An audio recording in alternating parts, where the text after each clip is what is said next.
Welcome to the LSU Sports Insider, brought to you by the journalists at The Advocate, NOLA.com, and the Times-Picayune. Perryn Keys here, hanging out with Koki Riley, our LSU baseball beat writer. He has been there for almost all 56 of LSU's regular season games, but certainly the overwhelming majority. How many did you miss? Just the 3, Koki? Is that right? 3 or 4? Just 3, yeah. Yeah, just 3. 53 out of 56. That's a pretty damn good batting average, as you would expect an Advocate beat writer to have going there.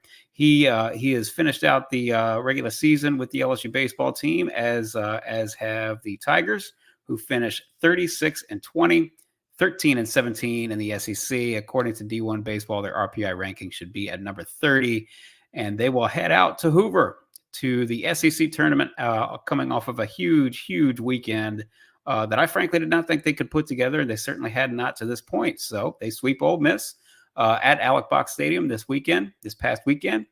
And again, they will head off to the SEC tournament. They will play at 9:30 a.m. Tuesday against Georgia. So with that in mind, Koki, I hope you've got, what's your caffeinated beverage of choice? I'm not a coffee person, so I don't know. I'm not a huge caffeine person in general. Oh, well, we'll fix that. Stick with us for a little longer, and we'll fix that. Koki. We'll have you shotgun and Red Bulls in no time. But anyhow, we are here, of course, obviously to discuss the Tigers. They are back in the fight now. They, as we said, they're 13-17, which is sort of that I don't want to call it bare minimum, but certainly that's the mark. If you finish 13-17 in conference play, historically, you've got yourself a pretty good shot of making it in. It's certainly not a given. We're going to have to see how these conference tournaments play out, and we'll get into that. But we'll start off, Koki, just by saying, hey, where do they stand? Where does LSU stand, and what does it look like they'll have to do when they get to Hoover? Yeah, so in terms of where they stand in comparison to the rest of the country, this team should be in. This team deserves to be in. When you look at the other teams that are outside the SEC in comparison, if you compare their resume to a James Madison that won 2 out of 3, even won 2 out of 3 this weekend, to say even a team like UL or Xavier they beat earlier this season. Those teams are more firmly into the field, but I guess Cincinnati's another team that's kind of on the bubble. They're ahead of all those teams in RPI. They're ahead of virtually all those teams in RPI. They're just at quad 1 wins, quality wins. I mean, almost whatever you look at, they're ahead of a lot of these, if not most of these, pretty much all of these non-conference teams. UCF, I think Northeastern's the only team on the bubble that D1 Baseball and Baseball America listed that is a higher RPI than LSU right now after this weekend. So when you look at it from just the metric standpoint, you look at them and you're like, oh, they should be in comfortably. But the problem is the SEC has never put in 11 teams into the tournament. And right now, I'd say LSU has the 11th best resume to make the tournament out of the SEC, because that just kind of gives you an idea of how loaded and jam-packed the SEC is, especially in that middle class. And LSU is kind of the last team in the middle class right now. It was them or Ole Miss for that spot, and they won out in the spot. So if you just look at their resume and you compare it to the other non-conference teams, they should be in. But the problem is that the SEC has never put 11 teams into this tournament. And if you want to solidify your spot, winning a couple at games in the SEC tournament, not only will you probably, or potentially at least, jump 1 or 2 of those SEC teams, but you'll fortify your own metrics even further. So I think this week is definitely going to be important for them, pretty much no matter what. But at the same time, if they were to lose, you could make the argument that they can still definitely get in. So one of the things we need to talk about here, and of course we can only get into it so much because clearly these conference tournaments, most of them haven't started yet. And with that in mind, we see this during March Madness all the time, right? You've got a couple of teams that are on the bubble that look like they've got a better than 50-50 chance to get in. But now all of a sudden, and I'm just going to make this up, but you'll understand where I'm going with this. Some 6th place team in the Missouri Valley Conference goes all the way through, wins the tournament championship, and now they've got an automatic bid.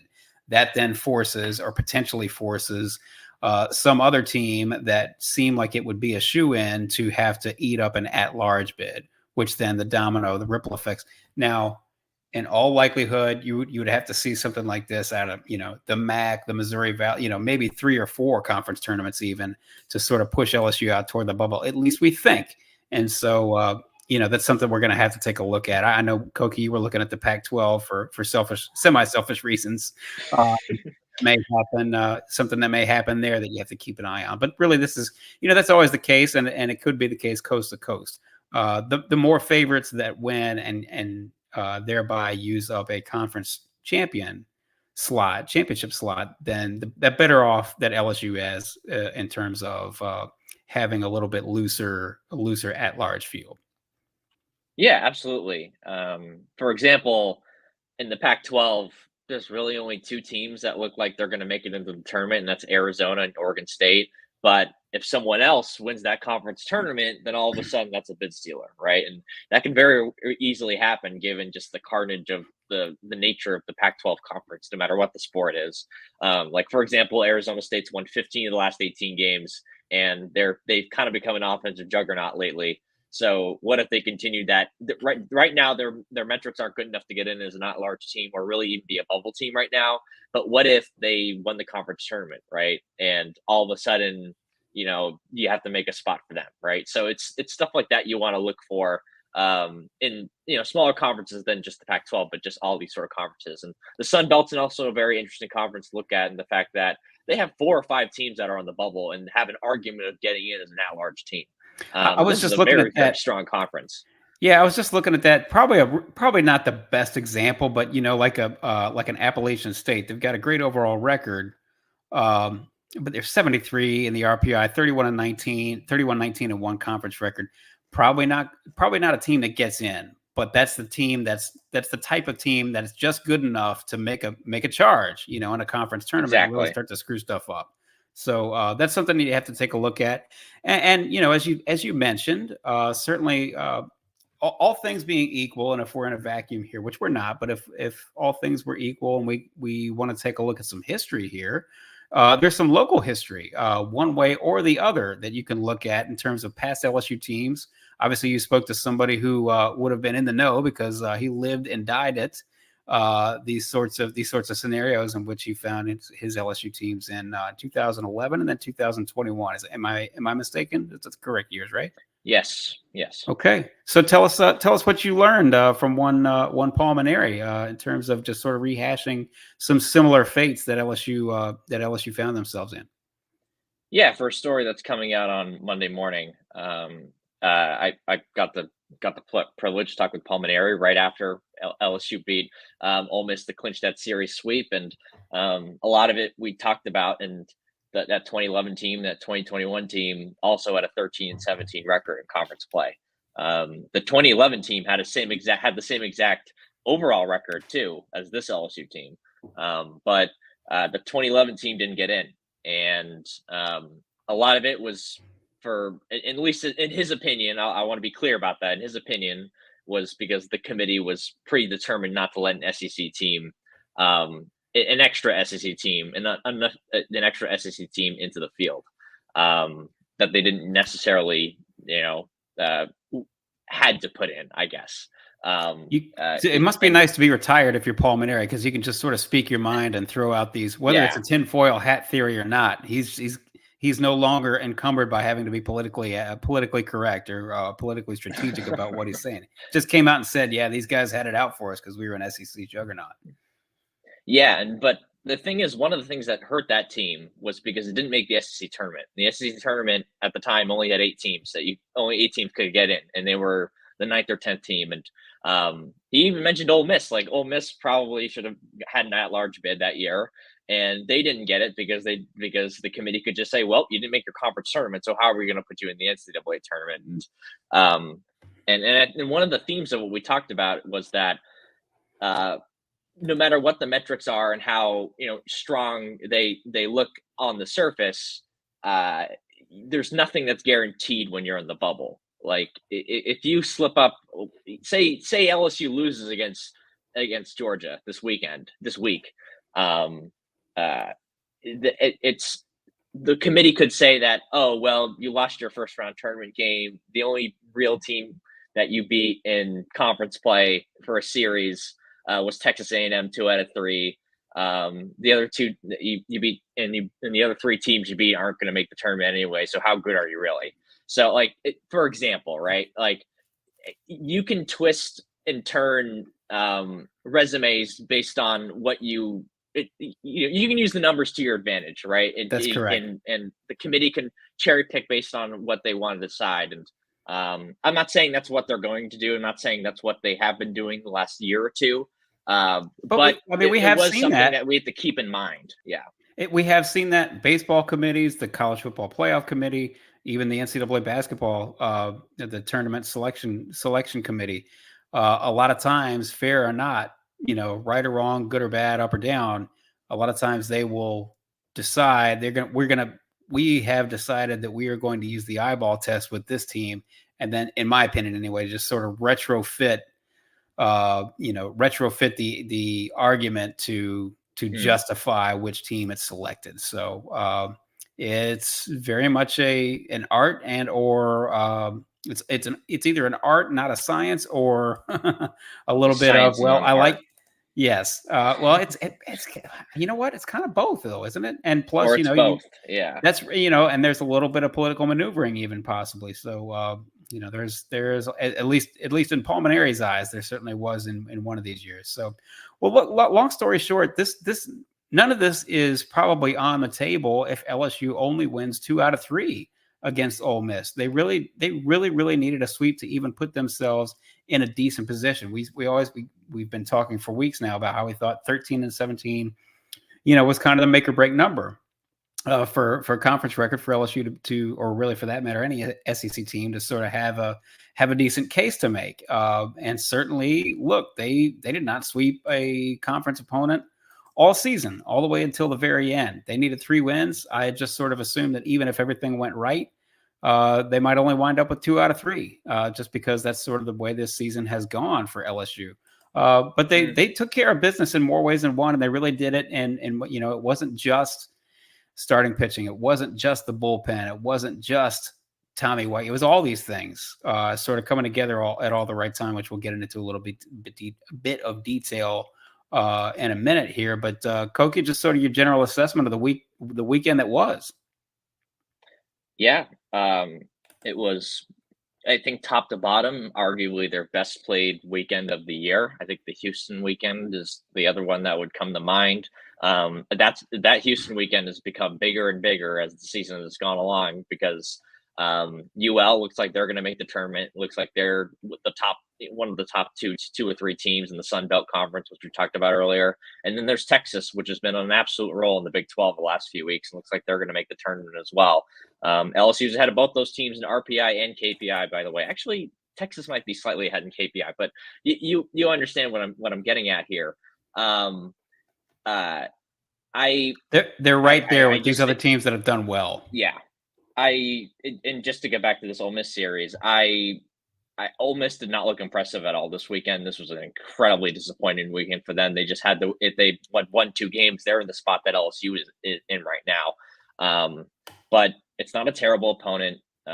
It's getting these wins really helps their RPI standing, really helps their standing just probably within the committee to sweep a team that was considered to be at least on the bubble heading into this weekend. And they did it with great pitching. Like that's the number one thing that like just sort of jumps out to you this weekend. The offense was just okay, I thought, overall. They played very well on Saturday offensively, but I thought they missed a lot of opportunities in that Friday game, and then Thursday they were solid. They were okay, good enough to win. And that's how this team kind of wins games. They're good enough to win offensively, and then the pitching is lights out, or at least close to it. And that pitching staff that we've been talking about for the entire year really lived up to its promise for the entire weekend, for really the first time since probably Houston, I'd say. So let's get into a little bit more of that. We said, I mean, all the way back in February, Koki, right? And this was not just us. Obviously, this was probably Jay Johnson himself, in addition to everybody who pays attention to college baseball, generally speaking. The strength of this team, the LSU baseball team, was supposed to be its pitching staff, starting with the weekend rotation. Thatcher heard that experiment obviously did not work for whatever reason. We can get into that later, but listen, long and short of it is that Gage Jump was supposed to be a great weekend pitcher. Luke Holman was supposed to be a great weekend pitcher, and you can make a pretty strong argument. All of a sudden, you look up and this is one of the better duos for a weekend rotation in the SEC. Yeah, no, absolutely. And among SEC pitchers who have thrown at least 50 innings in SEC play, uh, Holman and Jump have the second lowest. Are one of only two combos to have an ERA under 5, under 4.6 actually. And the only other combo is Mississippi State's Cal Steven and Yurangel Estiente. That sort of gives you an idea of the strength of the 1-2 punch that they have. Like even Arkansas's pitching, which is, they have an incredible bullpen, but they don't have quite the 1-2 punch at the top of the starting rotation that a team that even LSU has. So I mean, I gotta say, like they've been as advertised this season, and I mean, Luke Holman, I think he had some of his best command of the year in his start, and with Gage Jump, he felt like he had a really good feel for his fastball and in his start. So, yeah, I mean, everything was working for Holman, and with the way Gage Jump is pitching, and you can never tell if Gage is pitching well or not based on his emotions because he's so tough on himself. But Right. he was pretty solid as well, and I gotta say, like when you have those two guys to anchor the top of your staff, it definitely helps. I mean, as good as Ty Floyd was at the end of last season, he wasn't quite as consistent as these two guys have been in SEC play in particular, at least during the regular season. So, I mean, last year they had the fireball. I mean, it's hard to have more of an advantage than having Paul Skeens in your rotation, but just kind of having this 1-2 combo at the top just really helps everything else with your bullpen and whatnot. So it should be interesting. So let's talk about that bullpen. For virtually the entire season, it was Griffin Herring, and I don't mean to be too harsh, but it was Griffin Herring who you knew you could depend on, and Pot Luck, or at least for much of it.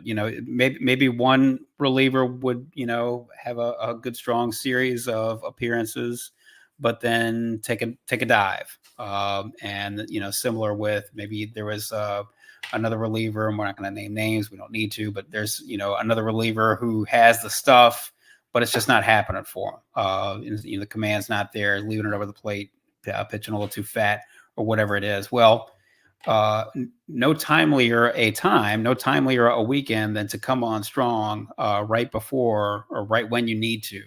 Would have been nice for LSU had it happened a little bit earlier, but the bullpen really was, as you said, Koki, lights out all weekend. If I'm not mistaken, it's 13 1/3 or 13 2/3, and an ERA right around 2. 13 1/3 and an ERA right around 2. If you get that for 3 consecutive days, that's certainly something that maybe you didn't see for much of the season out of this bullpen. And what a great way to go into an SEC tournament, which is always, if you're going to last even just a couple of days, it's always going to be taxing on a bullpen. And we know about the postseason after that, regionals and so on. So, how about that bullpen coming along at the right time, or at least coming along on a weekend when it absolutely had to? Yeah, and I think a part of this is obviously the fact that they're in a very tight race right now, and they need to push these guys a little bit further. Like Christian Little, for example, he threw on Thursday, he threw on Friday, and he was warming up to come into the game on Saturday if things got a little bit hairy at the end. Gavin Guidry threw twice in the series. Nate Ackenhausen threw twice in the series. Griffin Herring threw twice in the series. So those are kind of the core 4 right now, I'd say, out of the bullpen for them. And like Nate Ackenhausen is also kind of like almost like a quasi starter as well, because they'll bring him in early in these third games. And the fifth guy, if I had to pick one right now, is probably Fidel Ulloa. Mhm. He's had two pretty strong weekends. If you just look at his ERA, you can tell that the fact that he hasn't had that many, bad performances this season in general, even if he hasn't pitched a ton in SEC play. So I think if you can get solid performances out of those five guys, that's going to help a lot. And pretty much all of them can go at least 2 innings, if not more. Like Gavin Guidry had the 4 inning outing against Northwestern State, which was very promising. It showed he can go to, 40, 50 pitches in an outing if they need him to. And like you mentioned Thatcher Hurd earlier, Thatcher Hurd actually had a pretty solid outing on Saturday. He It did. was a little He did. surprising, but he got him through, I think, at least the end of the seventh and through the eighth. So that was pretty interesting. And I mean, they're still trying to find that fifth, like that sixth or seventh guy, but you might be sort of picking nits a little bit at that point with the bullpen. But either way, like it's starting to finally round into some sort of shape that we somewhat thought would be at the very beginning of the season, at least. And not for nothing, I know we've been over this before, but a nice moment for Thatcher Hurd, who certainly had his share of nice moments last season. LSU, instrumental. It's one of those so many pitchers that were instrumental in the Tigers' trip to Omaha and through Omaha last season. But a nice moment for him to sort of have, to finish up this regular season in Alec Box. But also, as we mentioned before, how nice is a kind of a mini story is it that Christian Little, whose tenure at LSU, frankly, has not gone the way certainly LSU fans, but he himself probably would have guessed for it to happen. And all of a sudden he comes up late in this season as one of the more dependent, the big clutch performance against Texas A&M this weekend as well. As you said, two appearances and warming up for a third had he been needed. So what a nice little moment that is for Christian Little and also Thatcher Hurd as well. Yeah, no, absolutely. And with Thatcher, he just seemed like he was locating his stuff a little bit better. And again, that curveball and slider are so good. If you could just not give up really hittable fastballs, then he's just a tough guy to hit. And then with Christian Little, it's that changeup's nasty. He's got a really good fastball and get up to 96, 97, even 98 miles an hour.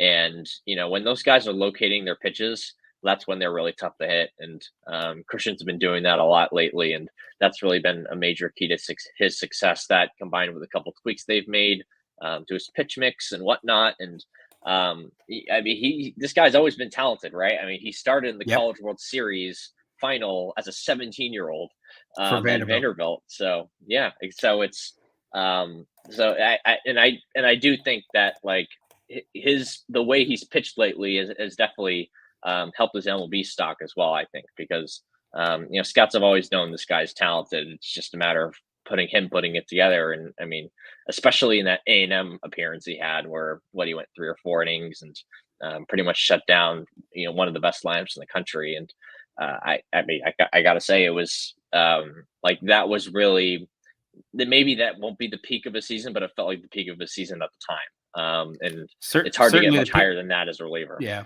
Certainly the highest point for my money, the highest point of his tenure so far at LSU.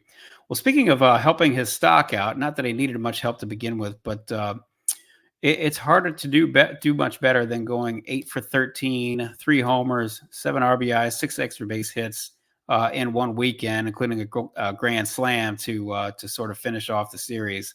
One Mr. Tommy Tanks has shown up at the right time. LSU is always going to need a lot of production out of him, and what better time? Speaking of an offense that needs every bit of help it can get. So how about number 47 coming through in the clutch? Yeah, I mean, he is absolutely destroying the ball, and I think it was Hayden Travinsky who talked about this after Saturday's game, that he's not missing the pitches he needs to drive. And sometimes you saw that during the year when he was struggling, maybe, or maybe when he was just good but not amazing as the way he's playing right now, and he would just foul off the fastball right down the middle, for example, right early in the count, or maybe not hit it as sharply as he would like. But now he's doing that. He's driving every mistake pitch and turning it into a double, turning it into a home run. And And his recent production has really sort of risen his standing within the SEC, the SEC leaders. Like, for example, he has more conference home runs than Jack Caglione this year.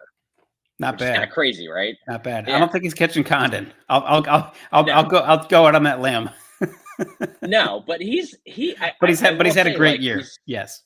Yeah, he's not that far. I mean, Charlie Condon hit 19 home runs in conference play. Tommy White hit 16. So he wasn't even that far from him. So in terms of home runs this year, he was as good as advertised, I thought. And you're started getting more of that consistent production from the doubles, even a triple that he hit, which is the first one he said he'd hit since he was like 9 or 10 years old. So it was just very. He's never struck anybody for. He's never been mistaken for anybody who might leg one out on his way to third. I would say you hit a missile into the gap. Go ahead. Yeah. He said he wasn't that gassed after he. Surprisingly, he wasn't as gassed as he thought he would be after he got the third base. But he said maybe the Tommy from last year would have been. A little bit more tired after that. So he was in such a jubilant mood this whole weekend, and it might have even kind of radiated across the rest of the team. Like, they were just playing loose, they were playing fun, and you could just really sense that energy within the entire team. Maybe with the pitchers felt very locked in this week, but with the offense, there was sort of a joy that they had when things were going well, that we just really haven't seen a lot of this year. It's been mostly, frustration or just pure disappointment, like after the Alabama weekend, where they don't do everything right, obviously, on the field, but in terms of their process, in terms of their focus, in terms of like trying to control as many controllables as possible. Jay Johnson was really impressed by that effort, but you still end up coming up short, right? And just that pure disappointment. And you just didn't feel that at all this weekend. This weekend just felt free and easy and felt a lot like last year, if I'm being honest. Which is good, because obviously you don't want a team that's got so much to play for uptight if you can help it. So long as they are, you can play loose and not focused, but that's not what this was. It was loose and not fearful. It was loose and focused and not fearful of what might happen if something goes wrong, which really, now that I think about it, is and this sort of segues into the next topic, is pretty important given how the previous weekend at Alabama played out. And what I mean by that is, you mentioned Alex Milazzo and the great work he did. First and foremost, Alex Milazzo, great defensive catcher. The more and more I think about it, but he'd probably make a pretty solid argument that I don't know that anybody would really fight you on as the best defensive player in general for LSU. The thing that happens. Oh yeah, I see you rolling your eyes there. Who else would you? No, I was trying to think. Yeah. I was just trying to think. Paxton Kling's been fantastic defensively in center field. I don't really have any. He's kind of flawless out there, if I'm being honest. He's just so good defensively in center. And if I was Jay Johnson, I would probably play him more out there, just because he just gives you so much for his outfield defense. Key defensive. Yeah. And then Stephen Milam has been fantastic at second base this year. I mean, that kid is so fun to watch. Just how he's just so smooth out there. And he made a fantastic play in the Saturday game where I think it was a one hopper to Jared Jones that he couldn't quite handle. It was a really hard hit ball. It deflects off his glove. It pops up in the air. Milam grabs it in midair and tosses it to first base. And Uyo did a really good job of covering the bag. And he did it all kind of in one motion. And it was just a very, very impressive play. And but in terms of like pure value, though, like what Milazzo's doing behind the plate is obviously more valuable than what happens in center field and second base. Like, he's catching every single ball. He's keeping the pitchers in check, right? He's blocking everything. So like, that's obviously, there's more value into what Milazzo's been doing. And he has taken the starting catcher role, and he has run away with it. And I don't think he was the guy to start the season. It was Brady Neal, and just like it was last year. And that honestly didn't surprise me, because Jay Johnson has a lot of belief in Brady Neal. He's basically admitted it himself in that he said in the past a few times that I'm harder than Brady Neal than I am with maybe some of the other guys because of how much I believe in him. But with the way that, but on the flip side, but with the way that like Alex Milazzo has played, he can't take him out of the lineup. He just can't. But the one thing I was going to go back to was that Alabama series.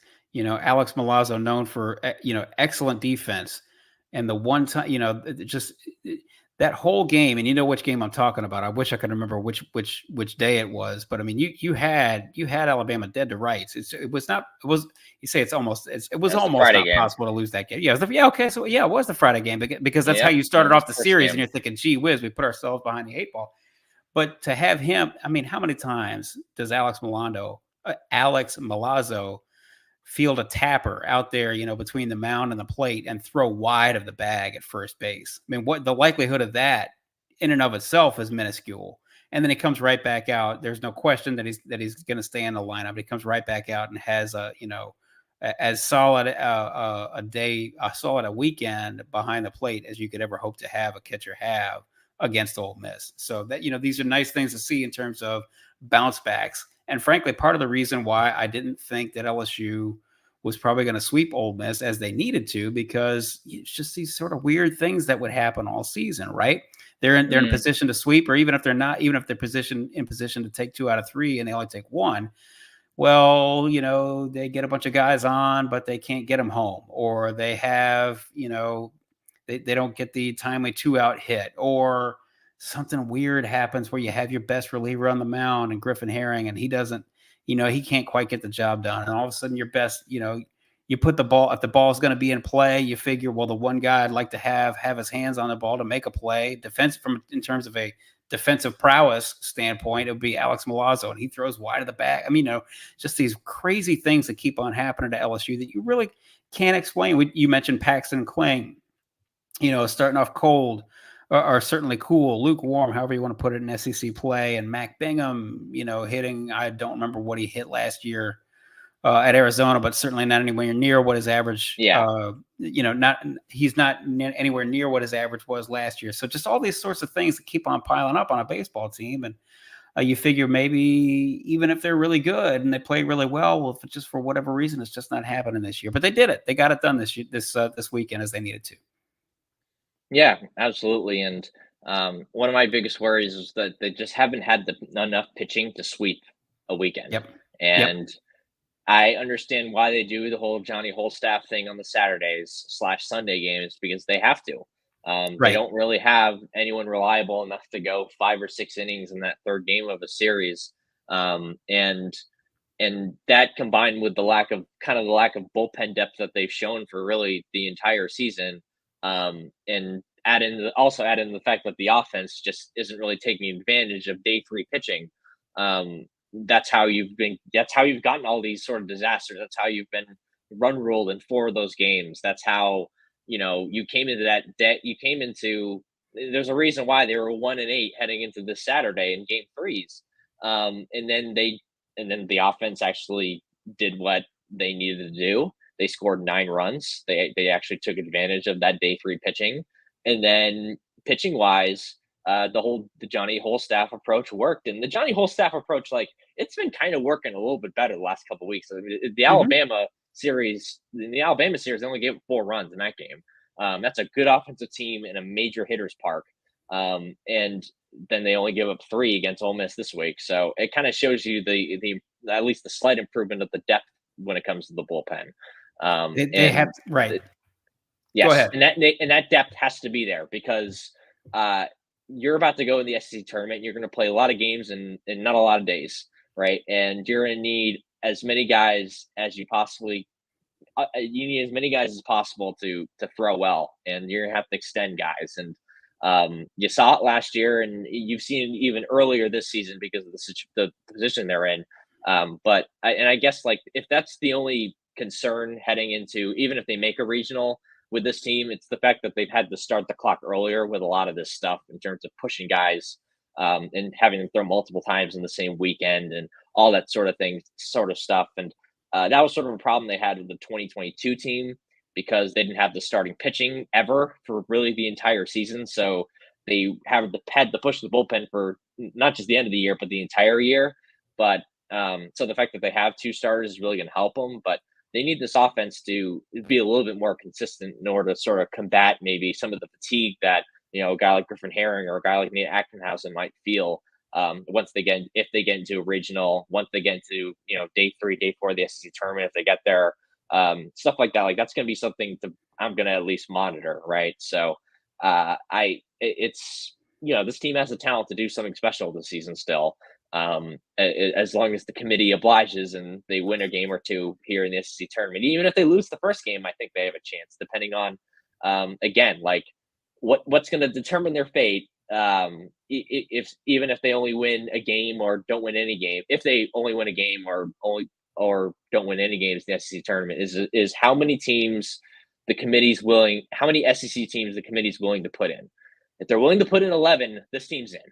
And they won't need the SEC tournament to get in. But if they're not, you got to win at least 2 games. So it's, I think you probably need to win 2 games because they're 11th of 11 right now. And there's not really an argument to put them ahead of Vanderbilt or Florida or even South Carolina. I guess they're the closest since they haven't played them, or Alabama. So, and if you think about it, like kind of the crushing thing with this season is that they just win that Vanderbilt game, and if they win that Florida game and they win the Alabama game, they might not need the SEC tournament. How many? Yeah, if they wins then. If they sweep Missouri instead of leaving one there, at the if they hold on against Alabama, how big would that game have been? How big would that win have been?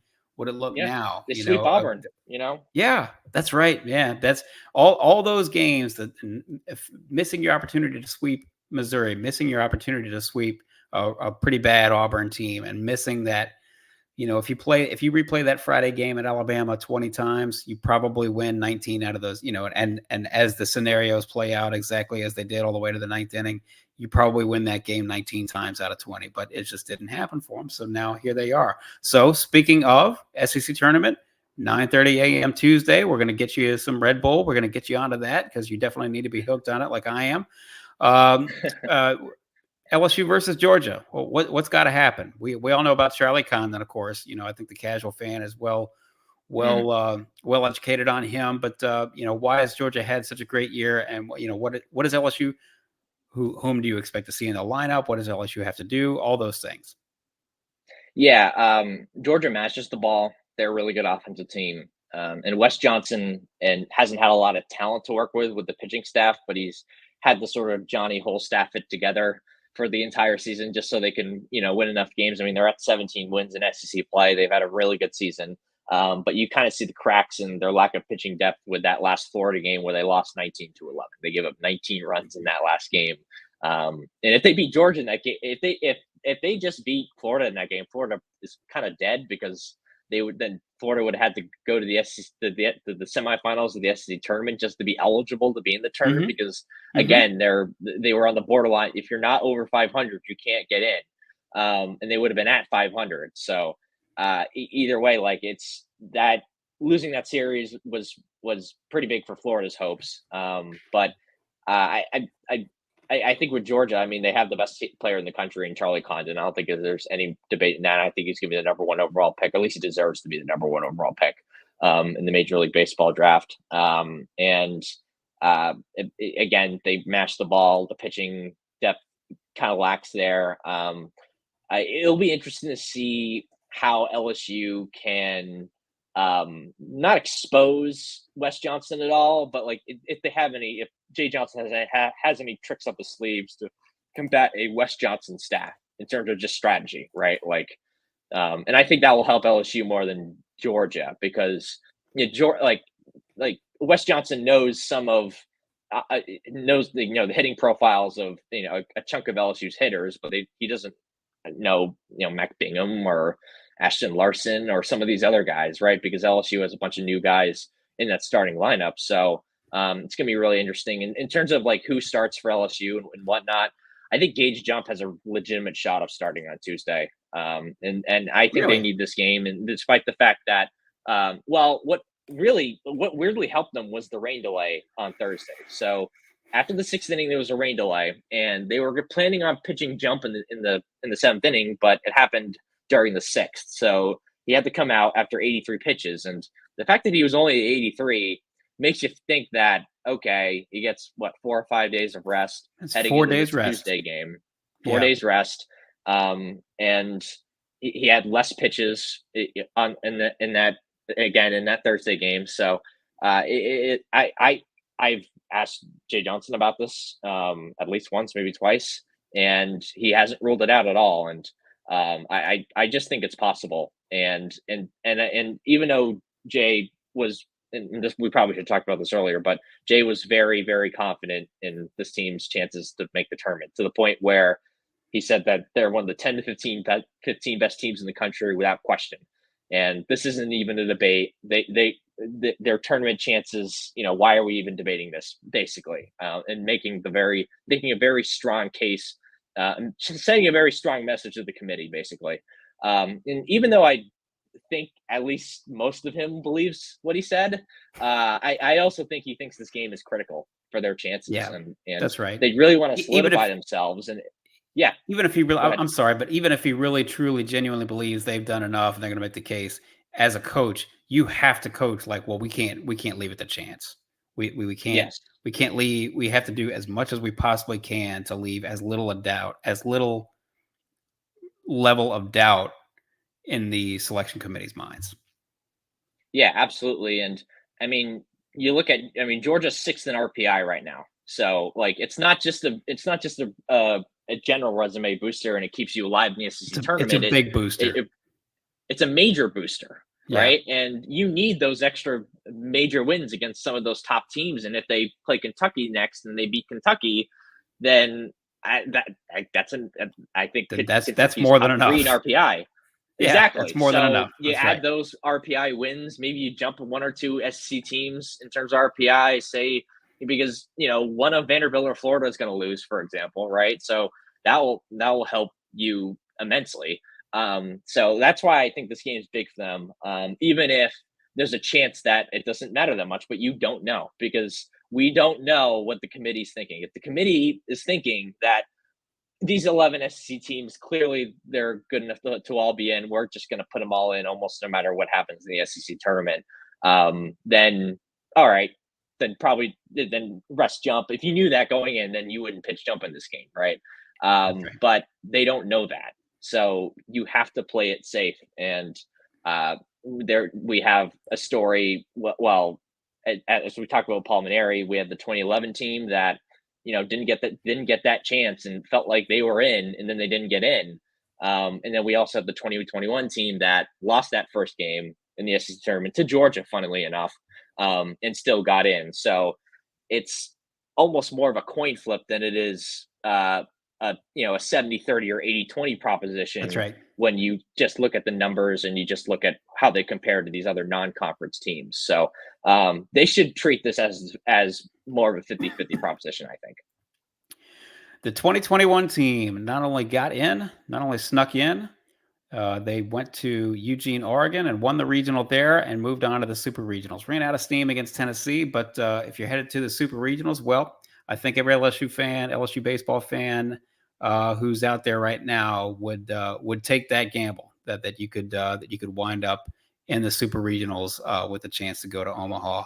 We're getting way ahead of ourselves, but certainly that's the best. That's certainly the best case scenario that you could hope for as LSU goes into the SEC tournament. Koki will be there. He will be en route later Monday to pull into Hoover. I can't wait to go get a Cinnabon from the mall nearby and have a good old time in Hoover, Alabama for what may or may not be a long stay there for the rest of the week. So we will see. But until then, obviously, please stick with the Advocate. We have always been, of course, the number one destination for LSU sports. If you haven't joined the party and haven't joined us, you should.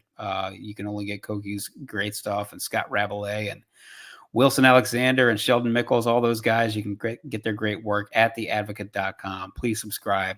to do that, you go to Reed the Darcy Advocate. too. I just want to make Reed sure Darcy, of course, he young gets Reed mentioned. Darcy, Yeah. who may have an interesting piece of news here coming with the women's basketball team. I'll sort of tease that out.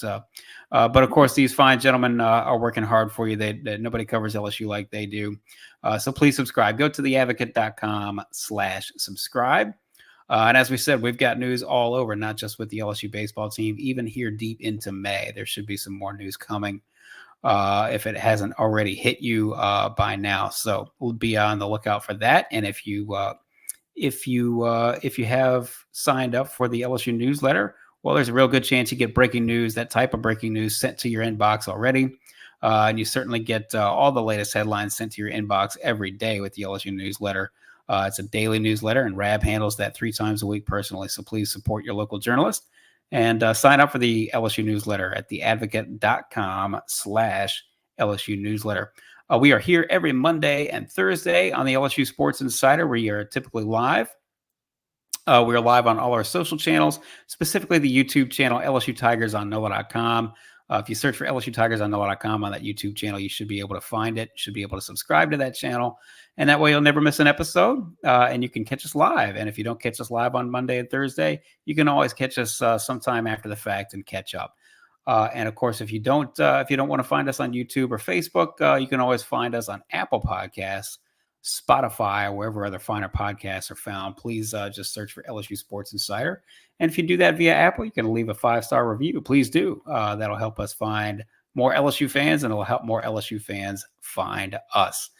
Koki, it's been quite a journey. It doesn't seem, well, I don't want to speak for you, but it doesn't seem like February was that long ago. But we're 56 games past now, and so we're getting down to crunch time. We'll see what LSU has in store, if they can pull a couple of more magic LSU baseball magic out of the proverbial hat, and see how far they can go. It's crunch time now. The weather's warm. The crawfish is out. The ball is flying a little bit farther in these warm parks, although, of course, we know Hoover is pretty spacious. So we will see how that plays either to LSU's advantage or disadvantage. So, but anyway, with that in mind, Koki, it's been a pleasure. We appreciate you jumping on what's going to be a very busy week. For Koki Riley, I'm Perryn Keys. This has been the LSU Sports Insider.